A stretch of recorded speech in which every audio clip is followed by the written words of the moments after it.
Hi అండి. Welcome back to Praveena's world. ఈరోజు నేను చింతపండు రసం చేస్తున్నానండి. చూడండి, చింతపండు కడిగి బాగా నానబెట్టుకొని నానిన చింతపండు వాటర్లో వేసుకొని బాగా మిక్స్ చేసుకోవాలండి.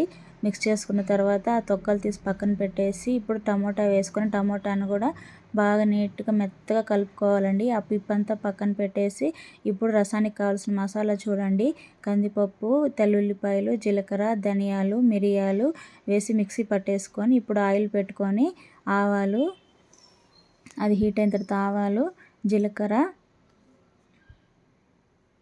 తర్వాత ఎండుమిర్చి బాగా క్రిస్పీగా వేగాలండి. అప్పుడే రసంలోకి బాగుంటుంది.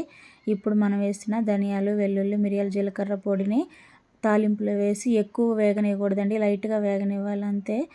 ఎక్కువ వేగితే మళ్ళీ రసం చేదు వచ్చేస్తుంది. ఇప్పుడు కరివేపాకు, తర్వాత ఇప్పుడు మనం ఇందాక కలుపుకున్న టమోటా చింతపండు రసాన్ని చేయి అడ్డం పెట్టుకొని బాగా చేత్తోనే పోసుకోవాలండి. తర్వాత మీకు ఎంత పులుపు కావాలో అంత పులుపు చూసుకొని వాటర్ ఎక్కువ వేసుకోవాలంటే ఎక్కువ వేసుకోవచ్చు.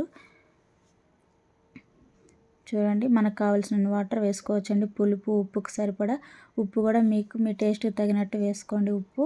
ఇప్పుడు ఆ మిర్చిని చేత్తోనే మెత్తగా నలుపుకోవాలండి.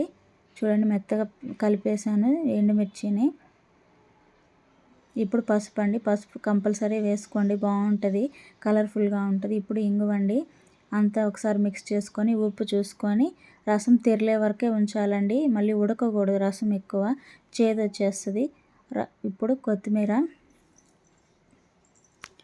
చూడండి రసం బాగా తెరిలింది, ఆ స్టేజ్ వరకే ఉంచాలండి స్టవ్ మీద. వెంటనే రసం పొంగిపోకుండా చూసి అట్లా బుడకలు రాగానే రసం ఆపేసేయాలి, అప్పుడే రసం బాగుంటుంది. ఇప్పుడు చిక్కుడుకాయ ప్రాసెస్ ఇప్పుడు చిక్కుడుకాయని సన్నగా కట్ చేసి ఉడికించుకోవాలండి, బాగా మెత్తగా ఉడకాలి.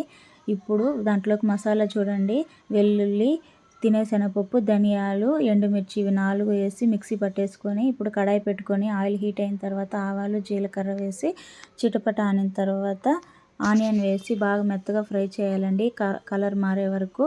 ఇప్పుడు కరివేపాకు వేసి వేపుతున్నాను.